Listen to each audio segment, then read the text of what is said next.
recently a friend of mine and I did some tests on various motherboards. The motherboards we tested were all ASUS made.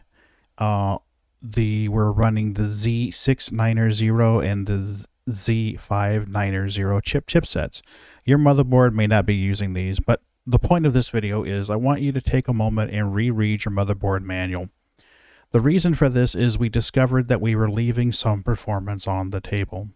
If you look on the screen, you're going to see two GPU-Z windows with the reports. Focus on the bus interface. On the leftmost picture here, you're going to notice that the bus interface is 16, but the card's only running at 8. On the rightmost picture, you're going to see that it's a 16 slot card, but it's running in 16 mode. And what happens is when you install a PCI Express NVMe SSD drive, depending on where you install that on the motherboard, it may be splitting your bandwidth. For an example, on the motherboard that I'm running, an ASUS Prime Z590P motherboard, you notice right in here in section 2, it says if you're using the 16-bit card or the 16 times card in the slot, you're going to get the full bandwidth, 844. If you use a NVMe plugged into the PCI Express slot, the topmost slot on my motherboard, then you'll notice that it takes 4 times the lanes. So the topmost device, which in this case would be the graphics card, can't run at 16 times. It runs at 8. This is a binary system, so it goes from 16 down to 8. If there's 3 devices sharing bandwidth, it would go down to 4. So what I would recommend you do is check and make sure on your motherboard manual, open up your lid or look through your glass side of your case and find out which slot your NVMe is plugged in.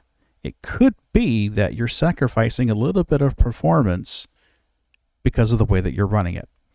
Now, in this case, to dive a little further into this, we tested this on a ASUS Strix motherboard running Z690 chipset. That's the one that had the biggest impact.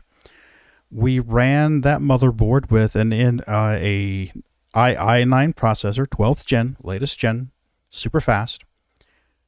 Put in a 2880 Ti graphics card with the NVMe installed in the topmost slot, the fastest slot, and ran our test.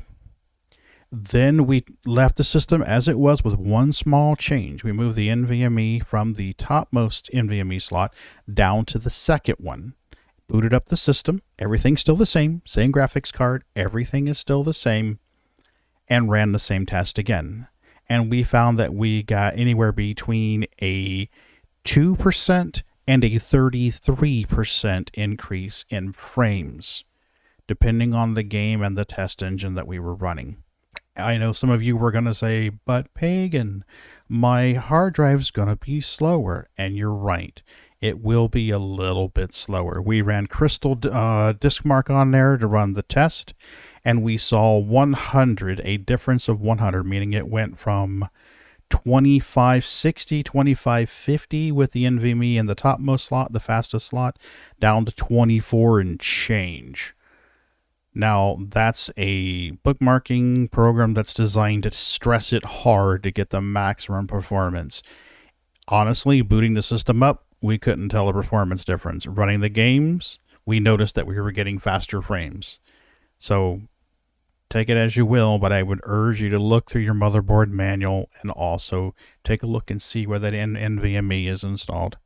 Thank you. You have a great day.